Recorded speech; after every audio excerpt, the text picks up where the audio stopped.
யோக தண்டம் தாங்கி தவக்கோலத்தில் அமர்ந்திருக்கும் இந்த முனிவர் யார் என்று தெரிகிறதா? இவர்தான் சகல மந்திரங்களுக்கும் தாய் என்று போற்றப்படும் காயத்ரி மந்திரத்தை அருளியவர். ராமபிரானுக்கும் லக்ஷ்மணருக்கும் பலா அதிபலா என்கிற அற்புத மந்திரத்தை அருளிச் செய்தவர்.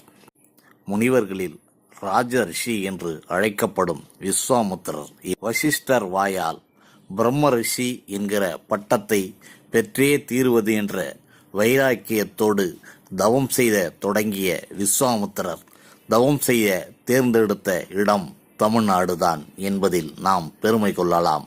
விஸ்வாமித்திரருக்கு இந்தியாவிலேயே தனி கோயில் அமைந்துள்ளது நெல்லை மாவட்டம் ராதாபுரம் அருகே விஜயாபதி என்கிற கிராமத்தில்தான்.